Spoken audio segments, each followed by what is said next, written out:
मुअज़्ज़ज़ सामीन इकराम, अस्सलामु अलैकुम। अभी इस प्रोग्राम जंग आज़ादी में मुसलमानों का योगदान, ये टॉपिक मुझे दिया गया है। लोगों, ऐसा नहीं है कि सिर्फ इस टॉपिक में बात सिमट जाएगी कि मुसलमानों का जंग आज़ादी में योगदान क्या है। दरअसल आपको किसी से शिकवा होना ही नहीं चाहिए। शिकवा होना ही नहीं चाहिए कि आपकी हिस्ट्री के साथ क्या किया जा रहा है। दुनिया की हर हिस्ट्री के साथ यह हो रहा है। अगर आपको अपनी हिस्ट्री की इतनी इंपॉर्टेंस है तो आपको खुद पढ़ना होगा, आपको अपने बुजुर्गों की हिस्ट्री खुद बचानी है। फजर की नमाज के बाद मस्जिद के अहाते में लोगों ने देखा कि एक छोटा सा बच्चा 14 या 15 साल का खून में सना हुआ खड़ा है। उसके सामने एक शेर था जो 2 शेर मरा हुआ पड़ा था। जब लोगों ने देखा तो वो समझ गए कि इस बच्चे की हाथापाई इस शेर के साथ हुई है और शेर मर गया, तो बच्चे उस हुई हाथापाई से डर के यहां खड़ा है। नमाजियों ने ये कहा कि इसके मुंह पे पानी मारा जाए, इसका खून साफ किया जाए, देखा जाए ये कौन है। जब मुंह पर पानी मारा गया तो कहा, अरे ये तो फकरुन निसा का बेटा है। उन नमाजियों में एक नाबीना नमाजी थे, उन्होंने कहा, फकरुन निसा से चलकर पूछो कि उसने बच्चे की परवरिश ऐसे कैसे की है कि इस बच्चे ने इतनी सी कम उम्र में एक शेर को मार दिया। सारी जमात नमाज के बाद घर पहुंची, बाहर से सलाम किया, जवाब आया वालेकुम सलाम। कहा, बच्ची तुमने अपने बेटे को कैसे पाला है कि इसने एक शेर को मार दिया। कहा, हजरत कोई खास मैंने परवरिश तो नहीं की। कहा, नहीं, परवरिश में कुछ तो खास बात होगी कि ये जो बच्चा है इसने इतनी सी उम्र में शेर को मार दिया। औरत सोच में पड़ गई, बहुत देर सोचती रही, फिर कहा, फकरुन निसा ने जवाब दिया, नहीं, मैंने इसकी कोई खास परवरिश नहीं की। नाबीना नमाजी ने आगे बढ़कर कहा, बीबी कुछ तो खास बात है इस बच्चे की परवरिश में, बताओ वो क्या है। कहा, मैंने कोई खास परवरिश नहीं की। जब जमाती लौटने लगे तो फकरुन निसा ने पीछे से आवाज दिया, कहा, हमारे पीर मेहराब शाह कलंदर के हुक्म से जब हमें बच्चा नहीं हो रहा था तो टीपू मस्तान औलिया की दरगाह पे हमने इस बच्चे को मांगा था, और एक दिन हमारे ख्वाब में टीपू मस्तान औलिया आए और हमसे ये हुक्म दिया, इतना खिराज अकीदत पेश करना कि जब भी इस बच्चे को दूध पिलाना उससे पहले वजू कर लेना। मैंने अपने बच्चे को जब भी दूध पिलाया है उससे पहले वजू किया है। शायद ये उस वजू की ताकत है। लोगों, जानते हो जिस कहानी को मैंने अभी अभी बताया है, इस कहानी को मुहिउद्दीन हसन हक ने अपनी किताब में लिखा है। बच्चे का नाम था फतेह मोहम्मद अली खान साहब, जिसे आप और मैं टीपू सुल्तान के नाम से जानते हैं। ये हमारे बुजुर्गों की हिस्ट्री है जो किताबों में दम तोड़ रही है। अगर आप नहीं पढ़ेंगे, अगर आप इस हिस्ट्री को नहीं जानेंगे तो दुनिया में कोई और नहीं है। हर कोई आनंद डोंगरे नहीं है, हर कोई नागुलवार साहब नहीं है जो दुनिया की हर हिस्ट्री में इंटरेस्ट ले। आपको अपनी हिस्ट्री में खुद इंटरेस्ट लेना। गूगल पर जब आप कॉनग्रीव रॉकेट ऐसे टाइप करेंगे या मैसूरियन रॉकेट ऐसे टाइप करेंगे तो एक गूगल पेज डिस्प्ले करेगा।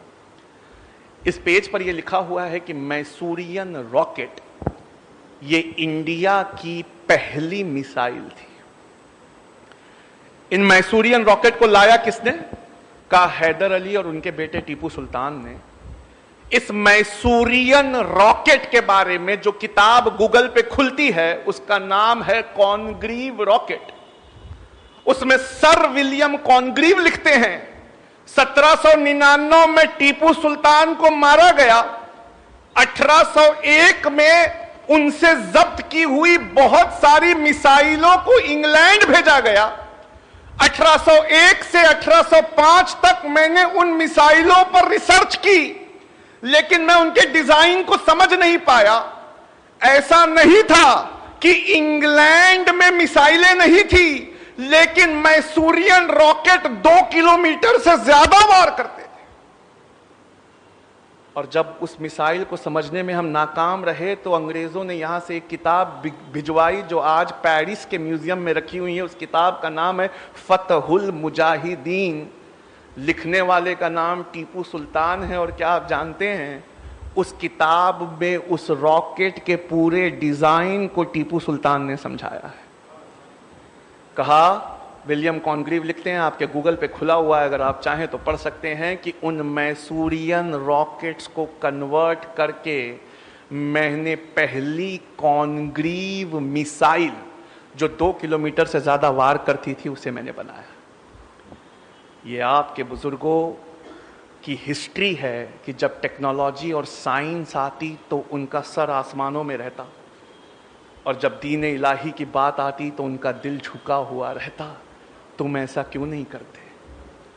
क्या मशीयत इलाही तुमसे ये नहीं चाहती कि जब दीन की बात आए तो तुम्हारा दिल झुका हुआ हो, जब टेक्नोलॉजी की बात आए तो producer, manufacturer, research and development class में तुम्हारा नाम लिया जाए? क्या तुम अपनी उस हिस्ट्री को भूल गए कि पहली तोप इंडिया में लाने वाला जहीरुद्दीन मोहम्मद बाबर था? पहली पक्की सड़क बनवाने वाला शेरशाह सूरी था। पहला रॉकेट लाने वाला शेर मैसूर टीपू सुल्तान था। और भारत को अग्नि मिसाइल, पृथ्वी मिसाइल ये बनाकर देने वाला भी एपीजे अब्दुल कलाम था। क्या ये मशीयत इलाही तुमसे ये नहीं चाहती कि दीन और दुनिया दोनों तुम्हारी हो जाए? अंग्रेजों ने इस फलसफे को समझा कि जिसके पास एजुकेशन है दुनिया उसके कदमों में है। हमारी पहली आयत इकरा है। इकरा का मतलब पढ़ो, उसके बावजूद हमारी आंखें नहीं खुलती। मेरा टॉपिक यह है कि जंग आज़ादी में मुसलमानों का योगदान।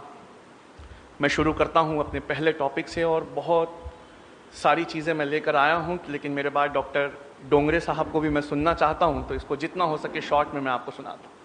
मैं किताबों का नाम लेता जाऊंगा, पेज नंबर लेता जाऊंगा, और मेरे दोस्तों ने मुझ पे पाबंदी लगाई है कि आज यहां से इस्तेमाल जितनी भी किताबें मैं करूंगा एक भी मुस्लिम ऑथर की नहीं होना चाहिए। तो मैंने चुन चुन कर सारी किताबें अंग्रेजों की लिखी हुई लाई है।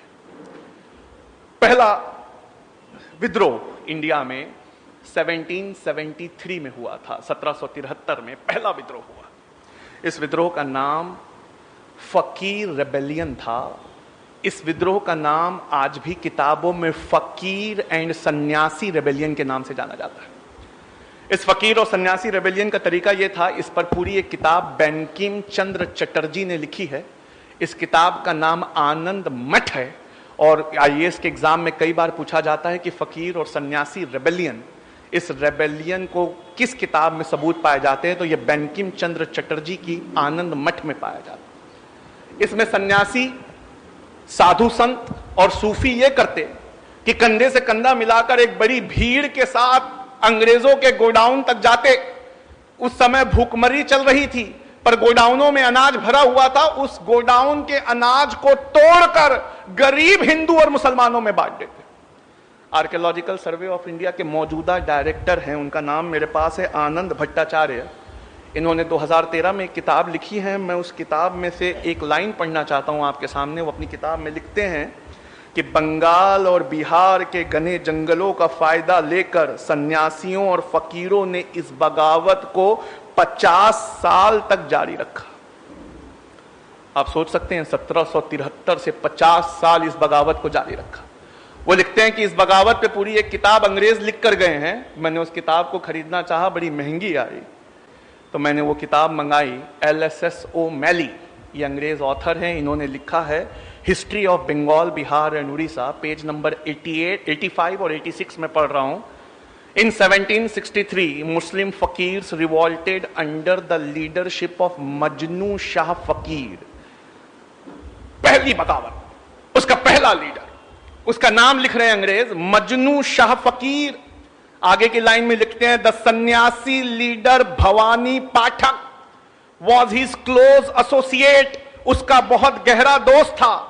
After the death of Majnu Shah के मर जाने के बाद मूसा शाह, चिराग अली, नूरुल मोहम्मद, इन्होंने इस बगावत को 1803 तक जारी रखा।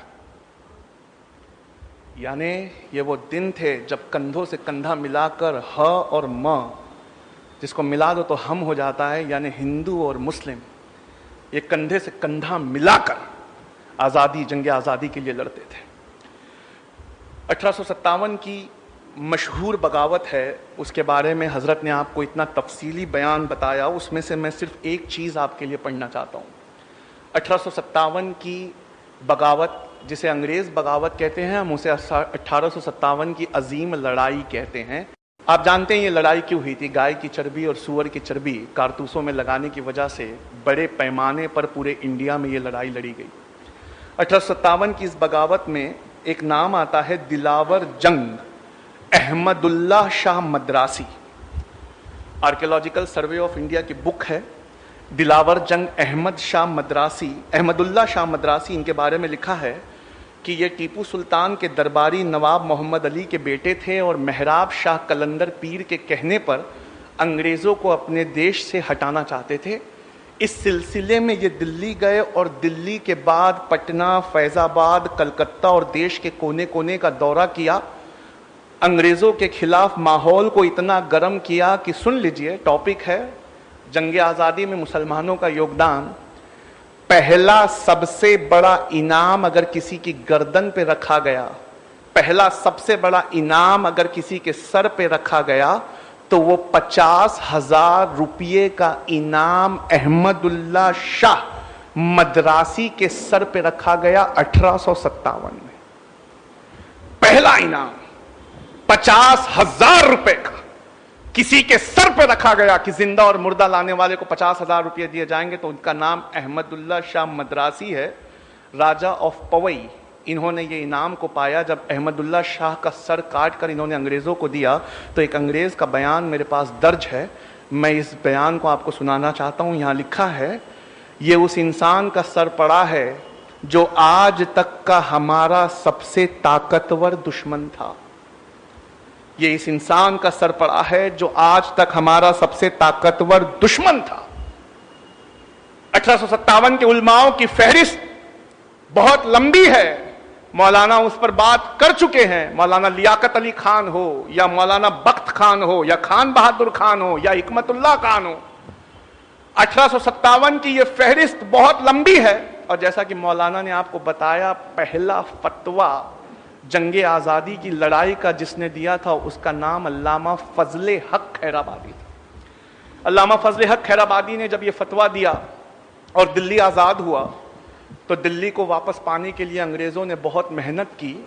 मेरे पास लेफ्टिनेंट हॉडसन की एक किताब का एक पैराग्राफ मौजूद है। लेफ्टिनेंट हॉडसन ये वो शख्स थे जिन्होंने दिल्ली को दोबारा जीता। मैं लेफ्टिनेंट हॉडसन की किताब से पढ़ रहा हूं। वो लिखते हैं, हमें इंग्लैंड से टेलीग्राम आया था, इंग्लैंड से टेलीग्राम आया था और इस टेलीग्राम में लिखा था 1857 की बगावत दरअसल मुसलमान उलमाओं की बगावत है। जहां पर भी टोपी और दाढ़ी वालों को देखो, इन्हें बिने मुकदमे के लटका दो। लेफ्टिनेंट हॉडसन अपनी किताब में लिखते हैं कि फिर क्या था, हम बस निकल पड़े दाढ़ी और टोपी वालों को ढूंढते। मैं उनके एग्जैक्ट वर्ड्स को पढ़ना चाहूंगा। वो लिखते हैं, फिर क्या था, हम निकल पड़े दाढ़ी और टोपी वालों को ढूंढ ढूंढ कर निशाना बनाते। हम उनसे ये नहीं पूछते कि तुमने क्या किया है, बस हमारी गोलियां उनका सीना और सर तलाशती। कर्नल नील, इन्होंने पटना और इलाहाबाद और कानपुर को दोबारा अंग्रेजों के कब्जे में लाया था। वो अपनी किताब में लिखते हैं, मुझे इस बात पर फक्र है। कर्नल नील लिख रहे हैं अंग्रेजों के लिए, हमारे लिए नहीं लिख रहे। तो लिखते हैं, मुझे इस बात पर फक्र है कि मैंने सैकड़ों लोगों को बिना मुकदमे के ही फांसी दे दी। उस जमाने में एक बेहतरीन हिंदू इतिहासकार दिल्ली में रहा करते थे, दुर्गादास बंदोपाध्याय। वो अपनी किताब में लिखते हैं, मैं उनकी किताब से एक पैराग्राफ पढ़ना चाहता हूं। ये इलाहाबाद में थे जब 1857 की बगावत हुई, वो इलाहाबाद में थे। वो लिखते हैं, इलाहाबाद के चारों ओर 1857 के बाद कई सालों तक एक झाड़ नहीं मिलता था। 1857 के चारों ओर, इलाहाबाद के चारों ओर 1857 के बाद कई सालों तक एक झाड़ नहीं मिलता था, क्योंकि मरने वालों की तादाद इतनी ज्यादा थी कि या तो वो लकड़ी कब्र में पट्टा बना के लगा दी गई या चीता पर लकड़ी बनाकर जला दी गई। क्या आप सोच सकते हैं कि वो क्या जुल्म सितम होगा कि झाड़ इलाहाबाद से खाली हो गए, या वो कब्रों में तख्ते बनकर लग गए, या चिताओं पर लकड़ी बनकर जल गए। ये 1857 की चीज थी। द टाइम्स अखबार उस समय इंग्लैंड से निकलता था। मेरे पास जनवरी 1861 की एक पेपर कटिंग है। असरा का एक बहुत अच्छा रूल है, हम जहाँ जाते हैं अपना लैपटॉप साथ लेके जाते हैं, ताकि कोई ये पूछे कि ये किताबों में किन पन्नों में है तो वो पन्ने हम स्कैन करके अपने साथ लेकर चलते हैं। मैं चाहूँगा कि प्रोग्राम ख़त्म होने के बाद जो यहाँ नौजवान स्टूडेंट और स्कॉलर हैं वो मेरे पास आए और मेरे लैपटॉप में इन पन्नों को देखें। इस पेपर कटिंग के बारे में मैं आपको बताना चाहता हूँ। द टाइम्स अखबार जो लंदन से निकलता था, उसमें करस्पॉन्डेंट का नाम रसेल है। ये रसेल ने अपने फ्रंट पेज पे द टाइम्स अखबार के लिखा है, अंग्रेज सरकार उलमाओं के दिल में हमेशा के लिए डर बिठाना चाहती थी, इसलिए नफीस उलमाओं को सूअर की चमड़ी में जिंदा सिया गया और सूअर की चर्बी के खिलाफ फतवा देने वाले मुस्लिम उलमाओं को जबरदस्ती पोर्क खिलाया गया। ये कुर्बानियां हैं जो आपके आलिमों ने दी हैं। ये कुर्बानियां हैं जिसे सुनकर दिल दहल जाता है। अगर आप इन किताबों को नहीं ढूंढोगे, नहीं पढ़ोगे, अपने बुजुर्गों की हिस्ट्री नहीं बचाओगे, तो दुनिया का क्या है। कोई अपने इतिहास को बड़ी मुश्किल से याद रखता है, कोई दूसरे के इतिहास को क्यों याद रखे। और जिस कौम को अपनी तारीख की परवाह नहीं, डॉक्टर डोंगरे साहब बड़ा अच्छा कहते हैं, जिस कौम को अपनी तारीख की परवाह नहीं, तारीख को उस कौम की परवाह नहीं। अगर आप अपनी तारीख को मिटा दोगे तो तारीखों से आपको मिटा दिया जाएगा। सर जेम्स आउटरम और एडवर्ड टिमस ये राइटर हैं एक किताब के। उस किताब से मैं एक लाइन पढ़ना चाहता हूं, सिर्फ एक लाइन।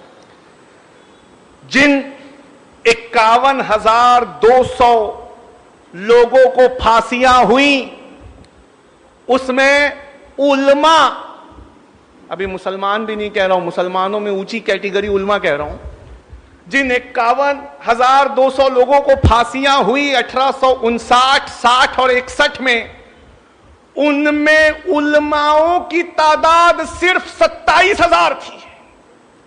यानी सिर्फ उलमा 27,000 से ज्यादा थे। 51,200 लोगों को फांसियां हुई। लोगों, इतिहास में आपका रिकॉर्ड है जो दम तोड़ रहा है। ग्रोवर एंड ग्रोवर की एक बुक है, उसमें वो लिखते हैं, भगत सिंह को एक अंग्रेज ने पूछा, भगत, और भगत सिंह का जब नाम आता है तो हमारे जितने नौजवान होते हैं जो हिस्ट्री को जानते हैं, जो हिस्ट्री को पढ़ते हैं, भगत सिंह एक ऐसी शख्सियत है क्रांतिकारियों में जो हर एक के दिल के बहुत करीब है। हमारे चेहरे खिल जाते हैं, मुस्कुराहट आ जाती है कि भगत का नाम आया है। भगत सिंह ये एक ऐसी शख्सियत है, उनसे एक अंग्रेज ने, उन पर मुकदमा चल रहा था, तो भरे कोर्ट में भगत से कहते हैं, this people ruled you for more than 800 years. इन्होंने तुम पर 800 साल हुकूमत की, तुमने कभी बम नहीं फेंका। हमें आए 150 साल हुआ है और सेंट्रल लेजिस्लेटिव असेंबली में भगत सिंह तुमने बम फेंक दिया। भगत सिंह मुस्कुरा के कहते हैं, सर बम में ना छर्रा था ना केमिकल थे, हम आपको मारना नहीं चाहते थे। जज ने कहा तो फिर बम क्यों फेंका? कहा बहरों को सुनाने के लिए धमाके की जरूरत होती है। भगत सिंह से कहा कि 800 साल इन्होंने तुम पे राज किया, कभी बम नहीं फेंका। कहा सर कैसा राज किया? ऐसा राज किया कि हमारे देश का नाम सोने की चिड़िया पड़ गया। ये सोने की चिड़िया की चहक है जो आपको 7 समुंदर दूर से खींच कर लाई। और 150 साल आपने कैसा राज किया? एक लाइन में बताना चाहूं। और भगत गजब के विद्वान थे। द्वारकादास लाइब्रेरी है, कहां पर? लाहौर में। कभी कोई पाकिस्तान जाए तो इस लाइब्रेरी से होकर जरूर आए। वहां पर 3000 किताबें ऐसी हैं जिसके हर पन्ने पे भगत का एक नोट लिखा हुआ है। भगत सिंह इतना पढ़ते थे। मैं अपने नौजवानों से कहना चाहूंगा, बच्चों पढ़ो, एजुकेशन इज एवरीथिंग। भगत कहते हैं 150 साल आपने कैसे राज किया, अगर एक लाइन में कहना चाहूं तो आपने एक स्पंज की तरह राज किया। ये स्पंज गंगा के किनारे से हीरे मोती चूस कर ले जाता, और जब इसे थेम्स, लंदन में नदी है, थेम्स के किनारे निचोड़ा जाता तो दौलत बरसने लगती। ये जो दौलत आप यहां से भिगा भिगा कर ले गए हैं, सारे कल कारखाने और औद्योगिक क्रांति उसी से आई है। और इन्होंने कैसा राज किया?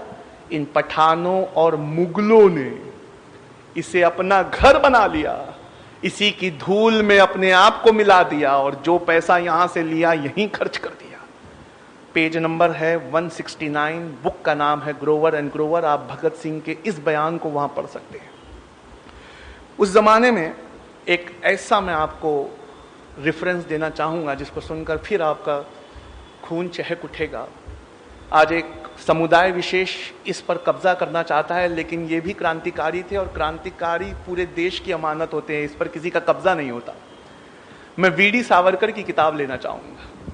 वीर सावरकर, वीडी सावरकर, वो अपनी किताब में लिखते हैं कि 1857 की लड़ाई की एक बड़ी वजह यह थी कि राम और मोहम्मद सल्लल्लाहु अलैहि वसल्लम के नामों की बेइज्जती की जाती थी, और मिलिट्री में प्रमोशन का सिर्फ एक तरीका था, वो था ईसाई धर्म में परिवर्तन। वीर सावरकर कहते हैं कि क्या आप जानते हैं 1857 में सबसे बड़ा, जिसका सबसे बड़ा नुकसान हुआ वो कौन था? वो वीडी सावरकर जानते हैं। मैं आपसे पूछता हूं, क्या आप जानते हैं? Can you tell me in 1857 who was the greatest loser? सबसे ज्यादा नुकसान किसका हुआ था? क्या आपकी जबान पे वो नाम है? वो थे आखिरी मुगल बादशाह बहादुर शाह जफर। वीडी सावरकर लिखते हैं कि मैंने जॉन निकलसन की किताब से इस चीज को कॉपी किया है कि जॉन निकलसन ने लिखा कि हमने सवेरे बहादुर शाह पर यह जोर डाला कि आप नाश्ता करिए। बहादुर शाह ने कहा हमें खाने की तबीयत महसूस नहीं होती, क्योंकि रात को हमने उनकी आंखों में पॉइजनस ऑइंटमेंट लगाया था। पॉइजनस ऑइंटमेंट लगाने से वो हल्के हल्के नाबीना होना शुरू हो गए थे, क्योंकि इस्लामिक लॉ में एक अंधा इंसान राजा नहीं हो सकता। हमने जोर डाला, नहीं आप नाश्ता करिए, और जब उनके मर्जी के खिलाफ नाश्ता लाया गया तो लाल कलर के मखमल से ढके हुए 3 कटे हुए सर दिए गए। 2 उनके बेटे के थे, 1 उनके पोते का था। ये जुल्म और सितम जब आपने सहा है तो यह टॉपिक उठता कहां से है कि मुसलमानों का जंगे आजादी में क्या योगदान? हमें थालों में सजाकर हमारे बच्चों का और पोतों का सर मिला है। हमने अपनी जंगे आजादी में वो कुर्बानियां दी। यहां 1857 में जैसे ही नाम आता है, एक बार मैं आडवाणी जी के साथ था तो 1857 का रिवॉल्ट जैसे ही ये मुद्दा निकला तो उन्होंने तुरंत एक नाम लिया। वो नाम भी इतना प्यारा है कि उनसे मर्दों को इंस्पिरेशन मिलती है। वो नाम है झांसी की रानी लक्ष्मीबाई का, जिनके बारे में इतिहास ने बिल्कुल सही वर्ड में ये लिखा है कि खूब लड़ी मर्दानी। वो तो झांसी वाली रानी थी। ये इतिहास तो हम बचपन में पढ़ चुके अपनी किताबों में, लेकिन क्या आप इतिहास का एक पहलू और जानते हैं? झांसी की रानी लक्ष्मीबाई, वीर सावरकर की किताब से पढ़ रहा हूं, झांसी की रानी लक्ष्मीबाई के कमांडर इन चीफ का नाम मीर बख्शिश अली था। और ये मीर बख्शिश अली और रानी को जब निकाल दिया गया किले से, तो ये अपने झांसी के किले पे दोबारा कब्जा करना चाहते थे। तो मीर बख्शिश अली ने रानी को ये सजेशन दिया कि अगर मैं तोप से गेट को उड़ा दूं तो गेट के उस तरफ बहुत सारे अंग्रेजों को नुकसान होगा। रानी ने कहा आप जल्दी करिए, गेट को उड़ा दीजिए। तो मीर बख्शिश अली ने कहा रानी बस एक प्रॉब्लम है, गेट की एक तरफ मंदिर है और एक तरफ मस्जिद है। गेट को उड़ाते समय इन दोनों में से किसी एक चीज को उड़ाना पड़ेगा। रानी ने बिना देर किए कहा मीर बख्शिश अली आप मंदिर को उड़ा दीजिए। मीर बख्शिश अली खड़े हुए, अपने लोगों में खुतबा दिया, कहा है मुसलमानों तुम्हारी मस्जिद को बचाने के लिए रानी ने मंदिर को उड़ाने का हुक्म दिया है, आओ अहद करे अल्लाह के नाम पर कि जब तक खून की आखिरी बूंद बाकी होगी हम रानी पर आंच नहीं आने देंगे। किताब में लिखा हुआ है कि पहले मीर बख्शिश अली मरे, उसके बाद झांसी की रानी भी मारी गई, वो भी शहीद हुई। अगर आप झांसी के किले में कभी घूमने जाएं और जैसे ही टिकट कटवा के किले में दाखिल होंगे तो सबसे पहले सामने एक बड़ का झाड़ है, उस झाड़ के नीचे मीर बख्शिश अली की दरगाह आज भी मौजूद है। आज यहां से जो बात होगी वो इतनी ऑथेंटिक होगी, चाहे गूगल से हो चाहे किसी किताब से हो, आप हर जगह से सर्च कर सकते हैं। मराठा हिस्ट्री का एक टुकड़ा आपको सुनाना चाहता हूं। मराठा राजा थे बहुत बहादुर, इनका नाम था नाना साहेब पेशवा। नाना साहेब पेशवा की हिस्ट्री महाराष्ट्र का हर बच्चा जानता है। ये नाना साहेब पेशवा की हिस्ट्री का एक पहलू जो आपको जानना चाहिए और आपके मुंह से दुनिया ने सुनना चाहिए, वो मैं आपको सुनाता हूं। किताब का नाम है Mridula Mukherjee and Aditya Mukherjee, India struggle for independence. उसमें लिखा है कि राजा नाना साहेब पेशवा की बागडोर, राणा साहेब पेशवा की लड़ाई की बागडोर उनके सेना नायक अजीमुल्ला खान के हाथ में थी। यानी वहां भी कमांडर इन चीफ, पहली शहीद औरत, वहां भी कमांडर इन चीफ मीर बख्शिश अली थे, और नाना साहेब पेशवा जिन्होंने लड़ाई इतनी बड़ी लड़ी कि आज तक इतिहास में उनका नाम मौजूद है, वहां भी commander in chief Azimullah Khan थे। आइए मैं आपको एक ऐसी किताब दिखाऊं, जैसी किताब यहां बैठे स्टेज पर बैठे एजुकेटेड लोग समझ जाएंगे बस नाम सुनते ही। Gazette history of Uttar Pradesh. किसी भी हिस्ट्री बुक के सामने अगर गजेट लग जाए तो इसका एक मतलब होता है ये सरकारी रिकॉर्ड है। मैं gazette history of Uttar Pradesh के सब चैप्टर 37 हिस्ट्री ऑफ अयोध्या में आपको ले चलता हूं, जहां ये लिखा है जो मैं आपके सामने पढ़ना चाहता हूं। वहां लिखा है 1857 में इनकलाब में अयोध्या में सबसे पहले इनकलाब का बिगुल फूकने वाले का नाम बाबा रामचरण दास था। जैसे ही इन्होंने इनकलाब का बिगुल फूका, बाबा रामचरण दास ने सबसे पहला इनका समर्थन करने वाले मौलवी आमीर अली थे। बाबा रामचरण दास और मौलवी आमीर अली इन्होंने मिलकर अंग्रेजों की ईंट से ईंट बजाई, और जब इन्हें पकड़ा गया तो अंग्रेज चाहते थे कि इन्हें मिली सजा आने वाले नस्लों के लिए इबरत हो, लोगों की हिम्मतें टूट जाएं। क्या आप जानते हैं क्या सजा दी गई? किताब में लिखा है बाबा रामचरण दास और मौलवी आमीर अली, इन दोनों को एक फांसी के फंदे से लटकाया गया। फांसी का फंदा एक था, गर्दनें दो थी, एक बाबा रामचरण दास की थी और एक मौलवी आमीर अली की थी। कुछ आईएएस के स्टूडेंट हैं, वो आकर कहते हैं सर हिस्ट्री को बदला जा रहा है, हिस्ट्री को फाड़ा जा रहा है। मैं उनसे बड़ा मुस्कुरा के कहता हूं तुम पढ़ना शुरू करो। कोई हिस्ट्री को फाड़ सकता है लेकिन एक फांसी के फंदे के दो कैसे कर सकते हैं? हिस्ट्री में फांसी का फंदा तो वो एक ही था, लटकने वाले दो थे, एक का नाम बाबा रामचरण दास और एक का नाम मौलवी आमीर अली था। आज ये हिस्ट्री अगर आपको पढ़नी है तो अयोध्या में एक बहुत मशहूर जगह है जहां इमली का झाड़ वो आज भी मौजूद है, उसे कुबेर का टीला कहते हैं। आर्कियोलॉजिकल सर्वे ऑफ इंडिया ने उस कुबेर के टीले के पास इस हिस्ट्री को लिखकर एक बोर्ड में लटकाया हुआ है। आइए मैं आपको एक ऐसी, अच्छा खान और शंभू प्रसाद शुक्ल की भी ऐसी कहानी है, लेकिन मैं आपसे ज्यादा वक्त ना लेते हुए आपको उस जगह ले चलूं जिसे हांसी, हरियाणा में एक जगह है हांसी। वहां की हिस्ट्री है कि यहां पर दो दोस्त रहा करते थे, एक का नाम था हुकुमचंद जैन और एक का नाम मुनीर बेग था। इस हिस्ट्री में लिखा है कि हुकुमचंद जैन और मुनीर बेग दोनों ने इतना डटकर अंग्रेजों का मुकाबला किया, इतना लोहा लिया कि नाभा, कपूरथला, कश्मीर और पटौदी राजाओं की मदद से पकड़कर इन्हें अंग्रेजों को सौंपा गया।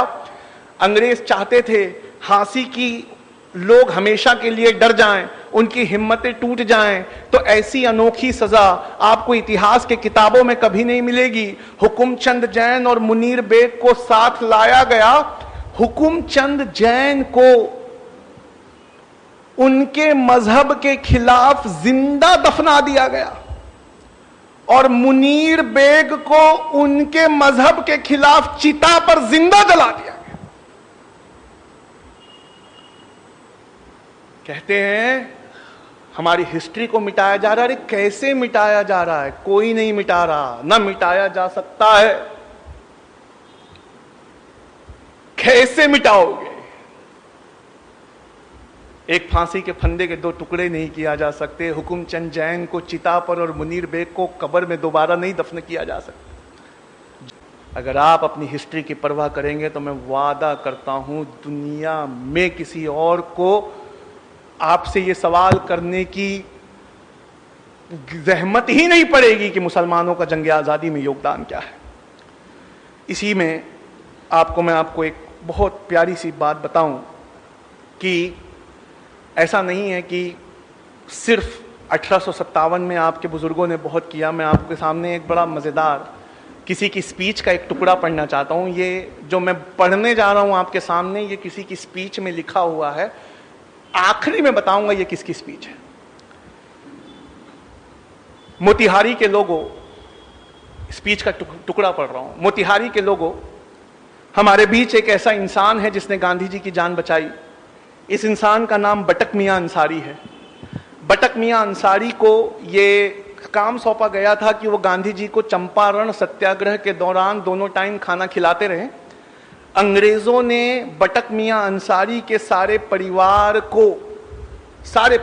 को एक साथ किडनैप कर लिया और उन पर यह दबाव बनाया कि बटक मियां अंसारी गांधी जी के खाने में पॉइजन मिला दे। बटक मियां अंसारी ने उनके दबाव में जब ये कदम उठाना चाहा तो ऐन गांधी जी के निवाला तोड़ने से पहले बटक मियां अंसारी ने उनके हाथ से छीन कर वो डिश फेंक दी। जब गांधी जी ने पूछा तो रोने लगे।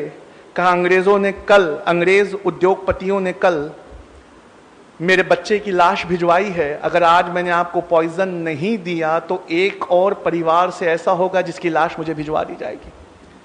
बटक मियां अंसारी ने अपने परिवार की परवाह बिना किए गांधी जी के हाथ से वो पॉइजन भरा कटोरा छीन कर फेंक दिया।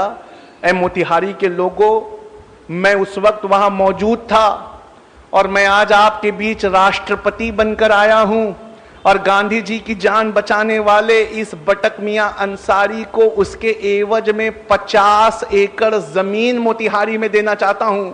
ये जिसकी स्पीच का टुकड़ा है वो हमारे भारत के पहले राष्ट्रपति बाबू राजेंद्र प्रसाद थे, जिन्होंने 1950 में बटक मियां अंसारी को जमीन का 50 एकड़ का टुकड़ा देना चाहा। लेकिन ये हमारा देश है और इस देश में तमाम महानता के साथ एक बात और भी बड़ी अच्छी है। जब तक बटक मियां गवर्नमेंट रिकॉर्ड में किसी ने आरटीआई को फाइल किया तब ये हिस्ट्री निकल कर आई, जो पहले पन्ने पे छपी द हिंदू अखबार के। तो किसी की आरटीआई में कि बटक मियां अंसारी को वो 50 एकड़ जमीन कब अलॉट की गई, तो लिखा है 1957 लग गए जमीन को अलॉट करते करते, तब तक बटक मियां अंसारी इस दुनिया में नहीं रहे। ये वो लोग हैं जिनसे हमारा खून आज भी जवां है। ये वो लोग हैं जिनसे हमारा खून आज भी जिंदा है। मैं लाया बहुत सारा हूं, पर हमारे दोनों डॉक्टर्स को मैं ज्यादा इंतजार नहीं कराना चाहता, इसलिए मैं आपके सामने दो बातें और रखना चाहूंगा, क्योंकि ये दो चीजें जो अगली मैं बताने जा रहा हूं इसकी मिसाल पूरी हिस्ट्री में आज भी नहीं। पहले ये बताना चाहता हूं कि मपीला ये वर्ड है केरला के मुसलमानों के लिए। आप ये जानते हैं कि मुसलमान इन्होंने इंडिया में दाखिल अफगानिस्तान की साइड से नहीं हुए। अब रिसर्च ने ये साबित कर दिया है कि पहले मुसलमान केरला में आए थे और इंडिया की सबसे पुरानी मस्जिद जब भी आप विकिपीडिया पे टाइप करेंगे तो वो केरला में मिलेगी, अफगानिस्तान में नहीं मिलेगी।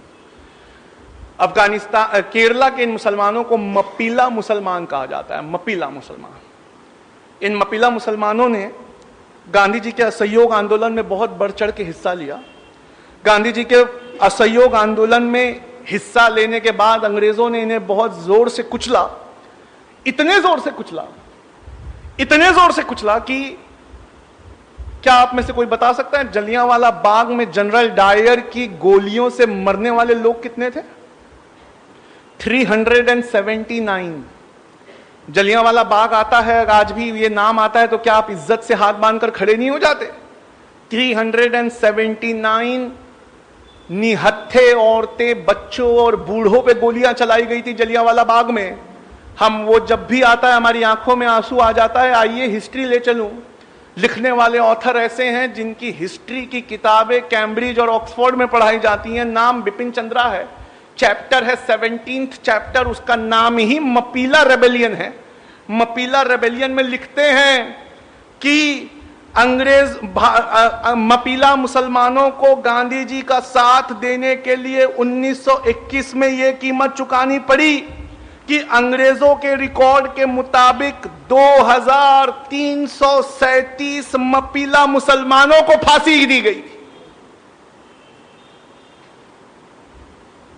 2337 मपीला मुसलमानों को फांसी हुई थी। जलियांवाला बाग, वहां मरने वाले 379 थे।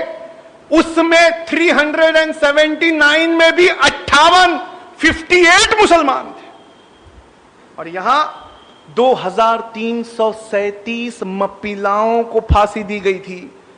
मैं इनके जो लीडर थे उनका नाम था हाजी कुन मोहम्मद। मैं उनसे मिल चुका हूं। उन्होंने बताया है कि गैर सरकारी रिकॉर्ड में 45,404 मपीला का नाम है। लोगों, इसमें एक जगह थी बेल्लारी ट्रेन ट्रेजेडी। इस बेल्लारी ट्रेन ट्रेजेडी में यह हुआ था कि 127 मुसलमानों को, क्रांतिकारी मुसलमानों को बिना खिड़की वाली एक वैगन में भरकर थिरूर से बेल्लारी भेजा जा रहा था। बिना खिड़की वाली इस वैगन, छोटी सी वैगन थी, उसमें 127 मुसलमान भरे हुए थे। बीच का एक स्टेशन कोयम्बटूर पहुंचते पहुंचते 70 मुसलमानों ने दम तोड़ दिया, और इनकी पोस्टमार्टम रिपोर्ट में लिखा है इनटॉलरेबल सफोकेशन, यानी असहनीय घुटन के वजह से ये मौत हुई। किसी और से शिकवा मत किया करो। अगर बेहतरीन स्कॉलर नहीं होते हिंदू, और बेहतरीन हिंदुइज्म को मानने वाले पढ़े लिखे लोग नहीं होते, तो तुम्हारी इन हिस्ट्रियों को अपनी किताबों में बचाने वाला भी कोई नहीं होता। ये उन्होंने रिसर्च की है, अपनी किताबों में दर्ज किया है, तो मैं आज पढ़ के सुना रहा हूं। हमने क्या किया है? हमने कभी पढ़ना चाहा है? हमारे बच्चों को पढ़ाना चाहा? इसी तरह आखिरी इंसान जिसके बारे में मैं आज आपको बताना चाहूंगा वो अशफाकुल्ला खान थे। ये अशफाकुल्ला खान एक बेहतरीन क्रांतिकारी थे। काकोरी में चंद्रशेखर आज़ाद और राम प्रसाद बिस्मिल का साथ देने की वजह से पहले इन्हें अंडमान निकोबार के काले पानी की सजा हुई, और बाद में वहीं सूली से लटका दिया गया। अशफाकुल्ला खान से मिलने जब उनका परिवार पहुंचा तो वो बेतहाशा रोने लगा, और परिवार उत्तर प्रदेश में मिलने पहुंचा एक दिन पहले जब उन्हें काले पानी भेजा जा रहा था। अशफाकुल्ला खान ने उनके बहते हुए आंसुओं को देखा, और देखकर आंसू पोंछते हुए कहा, ऐ मेरे घर वालों, तुम इन आंसुओं को रोक लो। क्या तुम्हें इस बात की खुशी नहीं है कि हर साल जब आजादी का दिन आएगा तो राम प्रसाद बिस्मिल, कन्हैया लाल और खुदीराम बोस के साथ उसी सांस में तुम्हारे भाई अशफाकुल्ला खान का भी नाम लिया जाए? अंग्रेजों ने काले पानी पे फांसी लगाने से पहले उनसे उनकी आखिरी ख्वाहिश पूछी। मुसलमान थे, और मुसलमानों को आज बिरयानी पसंद है, किसी जमाने में शेर लिखना बड़ा पसंद था। वो लिखते हैं, कहा, अंग्रेजों ने कहा, what is your last wish? मुस्कुराए, राम प्रसाद बिस्मिल की तरफ देखा, उनके बड़े गहरे दोस्त थे पंडित जी। कहा, पंडित जी, कुछ आरजू नहीं है, बस आरजू ये है। कुछ आरजू नहीं है, बस आरजू ये है, रख दो कोई जरा सी खाके वतन कफन में। अंग्रेजों ने कहा कि खाके वतन से क्या मुराद है? कहा, मैंने अपनी मां को चिट्ठी लिखी थी, उसने शाहजहांपुर की थोड़ी मिट्टी भेजी है। जब मुझे दफनाना तो मेरे कफन में शाहजहांपुर की वो मिट्टी रख देना। गांधी जी से पूछा गया डांडी मार्च के वक्त, कहा, गांधी जी, अगर अंग्रेज आपको डांडी मार्च पूरा होने से पहले गिरफ्तार कर ले तो आपकी जगह कौन लेगा? इतिहास में नाम दर्ज है, गांधी जी ने कहा, अगर डांडी पहुंचने से पहले मुझे अंग्रेज सरकार गिरफ्तार कर ले तो मेरी जगह अब्बास तैयब जी लेंगे। और गांधी जी कहते हैं, अब्बास देखना जब मैं जेल चला जाऊं तो तुम्हारे मुट्ठी से नमक ना छूटे। अब्बास तैयब जी, इनका नाम हिस्ट्री से मिटाना आसान है, लेकिन घर जाकर वादा करिए, आप पहली चीज जो गूगल पे टाइप करेंगे वो ये होगा, किस्सा ख्वानी बाजार। किस्सा ख्वानी, KHWANI, किस्सा ख्वानी बाजार, ये पेशावर में एक जगह है। इस किस्सा खानी बाजार को जैसे ही आप गूगल पे टाइप करेंगे एक तस्वीर निकल कर आएगी।